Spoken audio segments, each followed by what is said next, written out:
நேயர்களே, இது தந்தியின் இன்று வரவேற்பது கல்பனா. மேட்டூர் அணையில் தண்ணீர் திறப்பு, பாரிஸ் ஒலிம்பிக்கில் முதல் பதக்கத்தை வென்ற இந்தியா என முக்கிய நிகழ்வுகள் வரிசை கட்டிய நாள் இன்று. முதலில் ரீபோஸ்ட் மேட்ரிசஸ் வழங்கும் தலைப்புச் செய்திகள்.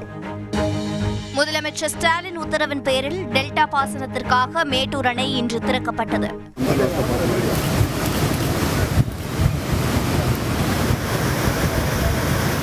முதற்கட்டமாக 12,000 கன அடி நீர் வெளியேற்றம், விவசாயிகள் மகிழ்ச்சி. காவிரி கரையோர மக்களுக்கு வெள்ள அபாய எச்சரிக்கை. மாஞ்சோலை தேயிலை தோட்ட தொழிலாளர்களுக்கு அரசு சார்பில் அனைத்து உதவிகளும் செய்து தரப்படும். நிதியமைச்சரும் நெல்லை மாவட்ட பொறுப்பு அமைச்சருமான தங்கம் தென்னரசு இன்று உறுதி. சென்னை கடற்கரை செங்கல்பட்டு மார்க்கத்தில் இன்றும் 55 மின்சார ரயில்கள் ரத்து. தாம்பரம் GST சாலையில் கடும் போக்குவரத்து நெரிசல். மத்தியில் திமுக காங்கிரஸ் கூட்டணி ஆட்சியில் இருந்தபோது தமிழகத்திற்கு எவ்வளவு நிதி வந்தது? மக்களை ஏமாற்றுவதற்காக பட்ஜெட்டை எதிர்த்து திமுக போராட்டம் நடத்தியதாக எதிர்க்கட்சித் தலைவர் எடப்பாடி பழனிசாமி இன்று குற்றச்சாட்டு. தமிழகத்தில் சட்டம் ஒழுங்கு சீர்கெட்டுள்ளதாகவும் விமர்சனம். டெல்லியில் IAS பயிற்சி மையத்தின் அடித்தளத்தில் தண்ணீர் புகுந்து 3 மாணவர்கள் உயிரிழந்த சம்பவம். பயிற்சி மையத்தின் உரிமையாளர் மற்றும் ஒருங்கிணைப்பாளர் இன்று கைது. மாநகராட்சி நிர்வாகத்தை கண்டித்து மாணவர்கள் போராட்டம்.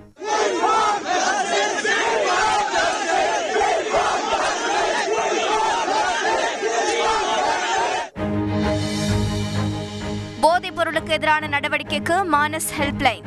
போதைப்பொருள் இல்லாத இந்தியாவை உருவாக்க பாடுபடுவோம் என்றும் மனதின் குரல் வானொலி நிகழ்ச்சியில் பிரதமர் மோடி இன்று பேச்சு.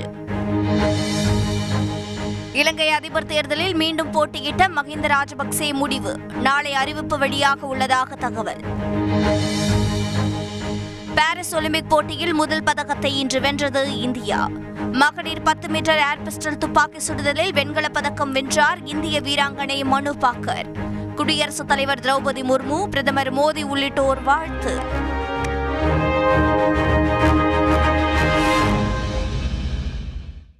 முதலமைச்சர் ஸ்டாலினின் உத்தரவை தொடர்ந்து காவிரி டெல்டா பாசனத்திற்காக மேட்டூர் அணையிலிருந்து முதற்கட்டமாக இன்று 12,000 கன அடி தண்ணீர் திறக்கப்பட்டது. இதுகுறித்து டெல்டா விவசாயிகளின் கருத்துக்களை கேட்டறிந்தோம். தகவல்களை விவரிக்கின்றனர் செய்தியாளர்கள் காமேஷ் மற்றும் அமிர்தலிங்கம். கர்நாடகாவில் காவிரி நீர்பிடிப்பு பகுதிகளில் பெய்து வரும் கனமழையால் மேட்டூர் அணைக்கான நீர்வரத்து தொடர்ந்து அதிகரித்து வருகிறது. இந்நிலையில் மேட்டூர் அணையில் இருந்து பாசனத்திற்கு தண்ணீர் திறப்பது தொடர்பாக முதலமைச்சர் ஸ்டாலின் தலைமைச் செயலகத்திலிருந்து காணொலி காட்சி வாயிலாக ஆலோசனை நடத்தினார். இதனைத் தொடர்ந்து மேட்டூர் அணையிலிருந்து தண்ணீர் திறக்க முதலமைச்சர் உத்தரவிட்டார். அதன்படி காவிரி டெல்டா பாசனத்திற்காக மேட்டூர் அணையிலிருந்து முதற்கட்டமாக 12,000 கன அடி தண்ணீர் திறக்கப்பட்டது.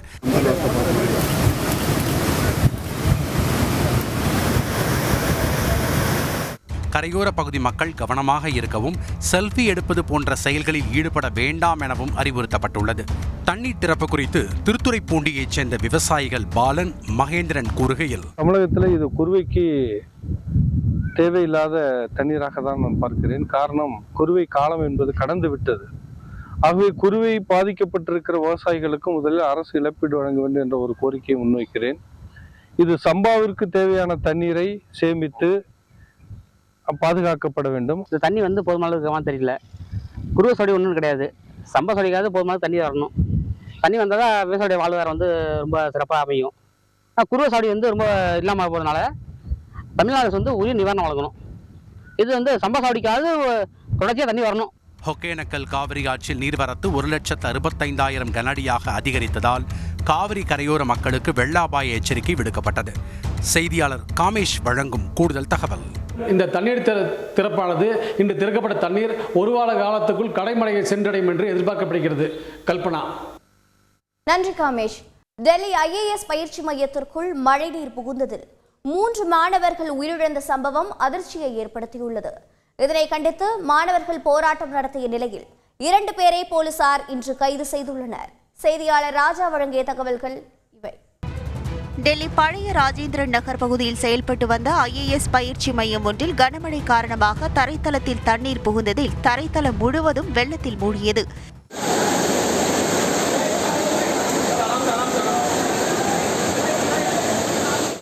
இதில் உள்ளே சிக்கிக் கொண்ட ஒரு மாணவர், 2 மாணவிகள் என 3 பேர் உயிரிழந்தனர். இதனையடுத்து இந்த சம்பவத்தை கண்டித்து 100க்கும் மேற்பட்டோர் போராட்டத்தில் ஈடுபட்டனர். ஆம் ஆத்மி எம்பி ஸ்வாதி மாலிவால் போராட்டம் நடைபெறும் இடத்திற்கு சென்று மாணவர்களிடம் பேச்சுவார்த்தை நடத்த முயன்றதாக கூறப்படுகிறது. அப்போது மாணவிகள் அவருக்கு எதிர்ப்பு தெரிவித்து ஸ்வாதி கோ பேக் என கோஷம் எழுப்பினர்.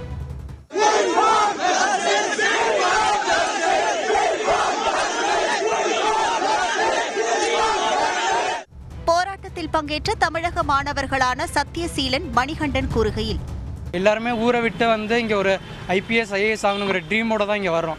வரும்போது இந்த மாதிரி ஒரு சூழல் இருக்கும்போது எங்களுக்கு ரொம்ப அச்சமாக இருக்குது. போலீஸ் தான் எங்களுக்கு சமாதானம் கொடுத்துக்கிட்டு இருக்காங்களே தவிர முனிசிபாலிட்டியிலேருந்தோ பெரிய ஆஃபீஸர்ஸ் இல்லை இது மாதிரி நடக்காது இனிமே அப்படின்னு சொல்லிட்டு எங்களுக்கு ஒரு உறுதிமொழி கூட தர மாட்டுறாங்க. ட்ரைனேஜ் சிஸ்டத்தை கூட ப்ராப்பராக பம்ப் பண்ண முடியாத நிலமையில தான் டெல்லி இந்தியாவோட கேபிட்டலே இருக்குன்னா அப்புறம் என்ன மாதிரி சுச்சுவேஷனில் நம்மலாம் இருந்துகிட்ருக்கோம். இது சீக்கிரம் மாறணும். ஒரு ப்ராப்பரான அஃபிஷியல்ஸ்லாம் பேசணும். இதுக்கு கரெக்டான நடவடிக்கை எடுக்கணும்.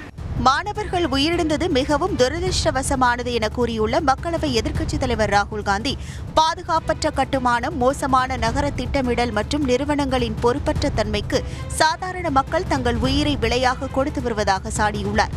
இதனிடையே சம்பவ இடத்தை நேரில் பார்வையிட்ட டெல்லி மேயர் சைலி ஓபராய், டெல்லியில் உள்ள அனைத்து பயிற்சி மையங்களிலும் விதிமுறைகள் பின்பற்றப்படுவதை உறுதி செய்ய அதிகாரிகளுக்கு உத்தரவிட்டுள்ளார். 3 மாணவர்கள் உயிரிழந்த சம்பவம் அதிகாரிகளின் கவனக்குறைவால் ஏற்பட்டது என கண்டறியப்பட்டால் அவர்கள் மீது கடுமையான நடவடிக்கை எடுக்கப்படும் எனவும் மேயர் சைலி ஓபராய் தெரிவித்துள்ளார். இந்த சம்பவம் தொடர்பாக வழக்கு பதிவு செய்துள்ள போலீசார் 2 பேரை கைது செய்துள்ளனர். ராஜா, பயிற்சி மையத்திற்குள் மழைநீர் புகுந்ததற்கான காரணம் ஏதேனும் தெரிய வந்ததா? டெல்லி மாநகராட்சி மேற்கொண்டுள்ள நடவடிக்கைகள் பற்றிய விவரங்கள் என்ன? டெல்லியில் தனியார் IAS பயிற்சி மையத்தில் ஏற்பட்ட விபத்து குறித்து அதிர்ச்சிகரமான தகவல் வெளியாக இருக்கிறது. முக்கியமாக அடித்தளத்தில் கார் பார்க்கிங் மற்றும் பொருட்களை வைப்பதற்கு அனுமதி வாங்கிவிட்டு அவர்கள் வகுப்பறை வைத்து மாணவர்களுக்கு வகுப்புகளை நடத்துவது அம்பலமாக இருக்கிறது. மேலும் இதுபோல் பல்வேறு அந்த பகுதியில் உள்ள பயிற்சி மையங்களிலும் முறைகேடாக கட்டிடங்கள் இருப்பதாகவும் இதனை மாநகராட்சி கண்டுகொள்ளவில்லை என மாணவர்கள் தரப்பு குற்றச்சாட்டாக இருக்கிறது. இன்று மாணவர்கள் பெரிதளவில் அங்கு போராட்டத்தில் ஈடுபட்டிருந்தார்கள். அந்த தனியார் IAS பயிற்சி மையத்திற்கு மாநகராட்சி தரப்பில் சீல் வைக்கப்பட்டிருக்கிறது. டெல்லி துணைநிலை ஆளுநர் இந்த விவகாரம் தொடர்பாக விசாரணை நடத்தி அறிக்கை சமர்ப்பிக்குமாறு அதிகாரிகளுக்கு உத்தரவிட்டுள்ளார். கல்பனா. நன்றி ராஜா.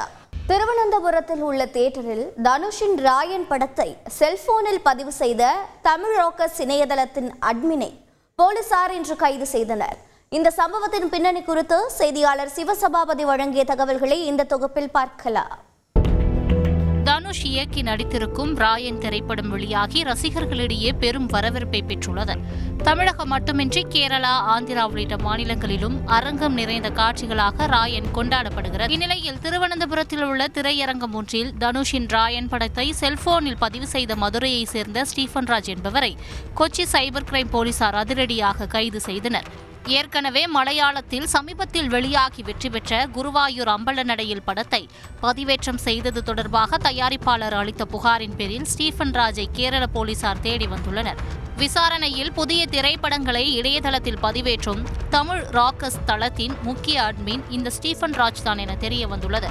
சில ஆண்டுகளுக்கு முன்பு வரை திரையரங்குகளில் வெளியான உடனேயே அந்த திரைப்படத்தை தங்களது தளத்தில் திருட்டுத்தனமாக வெளியிடுவதை தமிழ் ராக்கர்ஸ் வழக்கமாக கொண்டிருந்தது. எத்தனை முறை முடக்கினாலும் திரும்ப திரும்ப வெவ்வேறு இணையதளங்களை உருவாக்கி படங்களை வெளியிட்டதால் தமிழ் திரையுலகமே கதி கலங்கியது. சமீப காலமாக இதுபோல் படங்களை முறைகேடாக வெளியிடுவது கட்டுப்படுத்தப்பட்ட நிலையில்தான் மீண்டும் ராயன் படத்தை திரையரங்கில் பதிவு செய்து கொண்டிருந்த ஸ்டீஃபன் ராஜை கைது செய்து போலீசார் விசாரணை மேற்கொண்டு வருகின்றனர். செய்தியாளர் சிவசபாபதி வழங்கும் கூடுதல் தகவல்.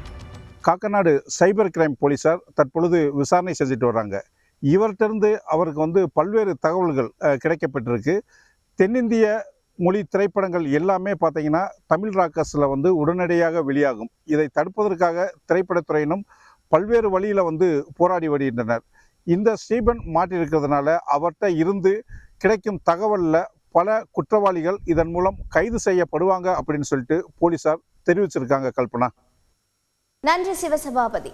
மாஞ்சோலை தோட்ட தொழிலாளர்களுக்கு தமிழக அரசு சார்பில் அனைத்து உதவிகளும் செய்து தரப்படும் என நிதியமைச்சர் தங்கம் தென்னரசு இன்று உறுதியளித்துள்ளார்.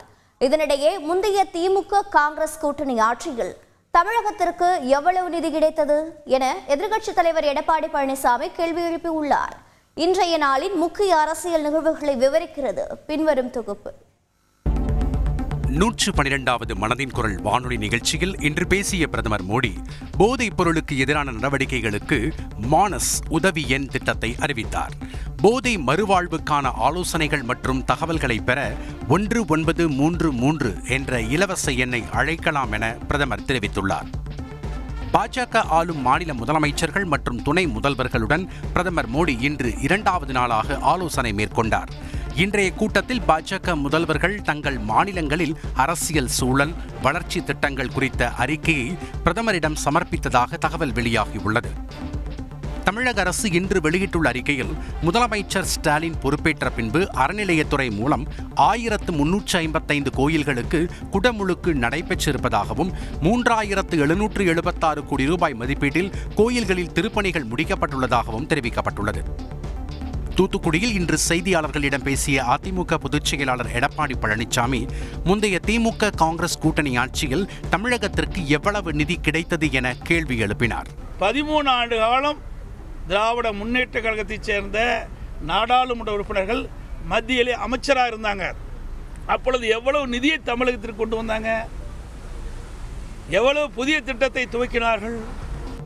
நிதி அமைச்சரும் நெல்லை மாவட்ட பொறுப்பு அமைச்சருமான தங்கம் தென்னரசு இன்று வெளியிட்டுள்ள அறிக்கையில், மாஞ்சோலை தேயிலை தோட்ட தொழிலாளர்களுக்கு அரசு சார்பில் அனைத்து உதவிகளும் செய்து தரப்படும் என உறுதியளித்துள்ளார்.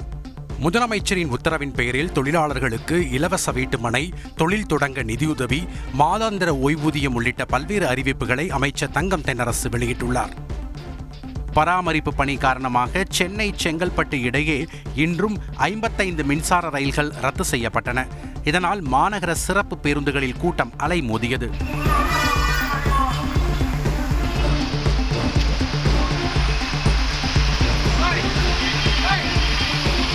செய்தியாளர் மீரான் வழங்கும் கூடுதல் தகவல்.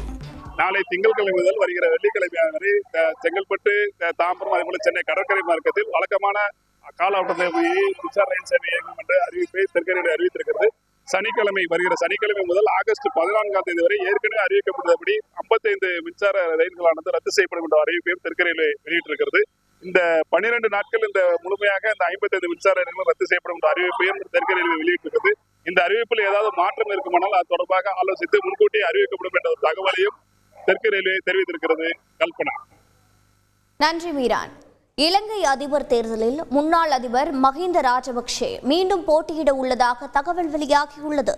பொருளாதார நெருக்கடியால் கடந்த 2022ஆம் ஆண்டு இலங்கையில் வெடித்த மக்கள் போராட்டத்தின் மூலம் அப்போதைய பிரதமர் மஹிந்த ராஜபக்சே, அதிபர் கோத்தபய ராஜபக்சே உள்ளிட்டோர் அதிகாரத்திலிருந்து தூக்கி எறியப்பட்டனர்.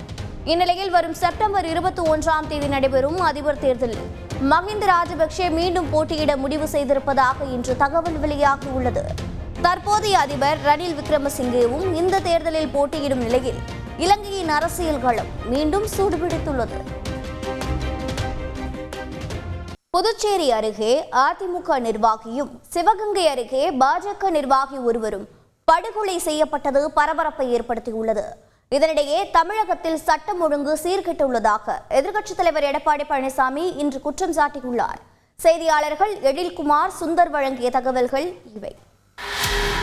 சிவகங்கை அருகே வேளாங்குளம் கிராமத்தை சேர்ந்த செல்வகுமார் பாஜக கூட்டுறவு பிரிவு மாவட்ட செயலாளராக பதவி வகித்து வந்தார். இந்த நிலையில் நேற்றிரவு இருசக்கர வாகனத்தில் சென்றபோது அவரை வழிமறித்த மர்ம கும்பல் சரமாரியாக வெட்டி கொலை செய்தது. இதனையடுத்து குற்றவாளிகளை கைது செய்ய கோரி உடலை வாங்க மறுத்து உறவினர்கள் மற்றும் கட்சியினர் இன்று சாலை மறியல் போராட்டத்தில் ஈடுபட்டனர்.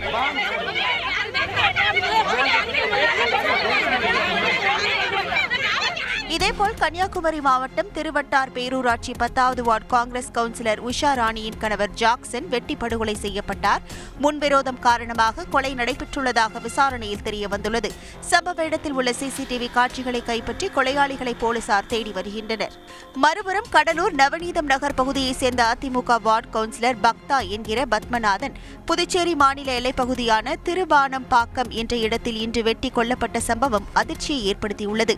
கோவில் கலை நிகழ்ச்சியை பார்த்துவிட்டு இருசக்கர வாகனத்தில் அதிகாலை வீடு திரும்பிய போது காரை மோதவிட்டு கீழே விழுந்தவுடன் அவரை வெட்டி கொலை செய்திருப்பதாக போலீசார் தெரிவித்துள்ளனர். தமிழகத்தில் சட்டம் ஒழுங்கு சீர்கெட்டுள்ளதாக குற்றம் சாட்டியுள்ள எதிர்க்கட்சித் தலைவர் எடப்பாடி பழனிசாமி கொலை நடக்காத நாளே கிடையாது என சாடியுள்ளார். தினந்தோறும் கொலை நடக்காத நாளே கிடையாது. இன்றைக்கு தமிழகம் கொலை மாநிலமாக மாறியுள்ளது வேதனை அளிக்கின்றது. இன்றைக்கு காவல்துறை ஏவல்துறையாக வைத்திருக்கின்றது. காவல்துறைக்கு முழு சுதந்திரம் கொடுத்து சட்ட ஒழுங்கை காக்க தவறிய அரசாங்கமாக இன்றைக்கு இருக்கின்றது. கடலூர் பகுதியை சேர்ந்த சிலர் முன்விரோதம் காரணமாக பத்மநாதனை வெற்றி கொன்றதாக விசாரணையில் தெரியவந்துள்ளது. செய்தியாளர் எழில்குமார் வழங்கும் கூடுதல் தகவல். கடலூர் அதிமுக பிரமுகர் புதுச்சேரி எல்லை பகுதியில் படுகொலை செய்யப்பட்ட சம்பவம் தொடர்பாக 3 தனிப்படைகள் அமைத்து புதுச்சேரி மற்றும் கடலூர் பகுதிகளில் கொலையாளிகளை தேடி வருகின்றனர். கல்பனா. நன்றி எழில்குமார். பாரிஸ் ஒலிம்பிக் துப்பாக்கி சுடுதல் போட்டியில் இந்திய வீராங்கனை மனு பாக்கர் வெண்கலப் பதக்கம் வென்று வரலாறு படைத்துள்ளார். பாரிஸ் ஒலிம்பிக்கின் விறுவிறுப்பான 2ஆம் நாள் நிகழ்வுகளை விவரிக்கிறது பின்வரும் தொகுப்பு.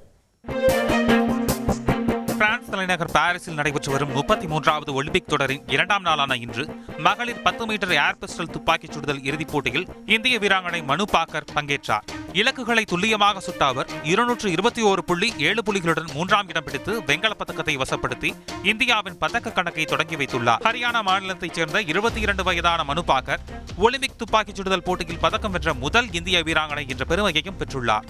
பதக்கம் வென்ற அவருக்கு குடியரசுத் தலைவர் திரௌபதி முர்மு, பிரதமர் மோடி உள்ளிட்ட பல்வேறு தரப்பினரும் வாழ்த்துகள் தெரிவித்து வருகின்றனர். முன்னதாக மகளிர் பேட்மிண்டன் முதல் சுற்றில் இந்திய நட்சத்திர வீராங்கனை PV சிந்து மாலத்தீவு வீராங்கனை ஃபாத்திமா அப்துல் ரசாக்கை நேர் செட்களில் எளிதில் வீழ்த்தி அடுத்த சுற்றுக்கு முன்னேறினார். படகோட்ட பிரிவில் இன்று நடைபெற்ற போட்டியில் 2ஆம் இடம் பிடித்த இந்தியாவின் பால்ராஜ் பன்வார் காலிறுதி சுற்றுக்கு தகுதி பெற்றார். காலையில் நடைபெற்ற 10 மீட்டர் ஏர் ரைபிள் துப்பாக்கிச் சுடுதல் போட்டியில் இளவேனில் வாளறிவன் 10ஆம் இடம் பிடித்த போதும் மற்றொரு வீராங்கனை ரமிதா ஜிண்டால் இறுதிப் போட்டிக்கு முன்னேறியுள்ளார். டேபிள் டென்னிஸ் பிரிவில் இந்தியாவின் முன்னணி வீரர் சரத்கமல் தோல்வியடைந்து ஏமாற்றம் அளித்த போதும் இந்திய வீராங்கனைகள் ஸ்ரீஜா அகுலா, மணிகா பத்ரா ஆகியோர் அடுத்தடுத்த சுற்றுகளுக்கு முன்னேறியுள்ளனர். உதகையில் சூறை காற்றுடன் பெய்த கனமழையால் நிலச்சரிவு ஏற்பட்டு பல்வேறு இடங்களில் சாலைகள் துண்டிக்கப்பட்டுள்ளன. இதேபோல் குற்றாலம் மெயின் அருவியில் திடீரென வெள்ளப்பெருக்கு ஏற்பட்டதால் சுற்றுலா பயணிகள் குளிக்க தடை விதிக்கப்பட்டது. நீலகிரி மாவட்டம் உதகையில் சூறைக்காற்றுடன் மழை பெய்ததால் நிலச்சரிவு ஏற்பட்டும் மரங்கள் முறிந்து விழுந்தும் சாலைகள் துண்டிக்கப்பட்டு மக்கள் கடுமையாக பாதிக்கப்பட்டுள்ளனர். நேரு நகரில் 3 வீடுகளில் மரங்கள் சாய்ந்த நிலையில் அதிர்ஷ்டவசமாக 10 பேர் உயிர் தப்பினர். சம்பவ இடத்தில் தமிழ்நாடு பேரிடர் மீட்புக் குழுவினர் மீட்புப் பணியில் ஈடுபட்டனர். மேலும் வனத்துறையினர், நெடுஞ்சாலைத்துறையினர் பொக்லைன் இயந்திரம் மூலம் சீரமைப்பு பணியில் ஈடுபட்டனர்.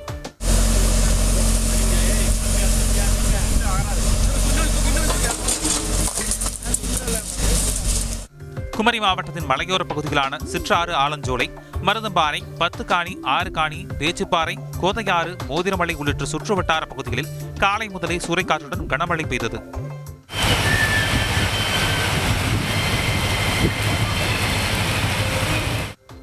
அதே சமயம் ஞாயிறு விடுமுறை காரணமாக குற்றால அருவிகளில் சுற்றுலா பயணிகள் கூட்டம் இன்று அலைமோதியது. மெயின் அருவியில் திடீரென நீர்வரத்து அதிகரித்ததால் குளிக்க அனுமதி மறுக்கப்பட்டது. இதனால் ஏராளமானோர் 5 அருவிக்கு படையெடுத்தனர்.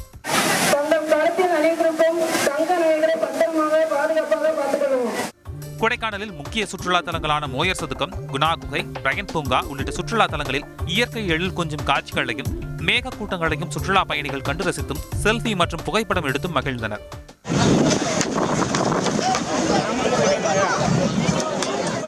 நட்சத்திர வடிவிலான ஏரியில் சுற்றுலா பயணிகள் படகு சவாரி, குதிரை சவாரி, சைக்கிள் சவாரி செய்து உற்சாகம் அடைந்தனர். சென்னை அண்ணா நகரில் களை கட்டிய ஹாப்பி ஸ்ட்ரீட் நிகழ்ச்சியில் ஏராளமானோர் ஆடிப்பாடி கொண்டாடினர். நேயர்களே, இத்துடன் இன்று நிறைவு பெறுகிறது. மீண்டும் நாளை சந்திப்போம். நன்றி, வணக்கம்.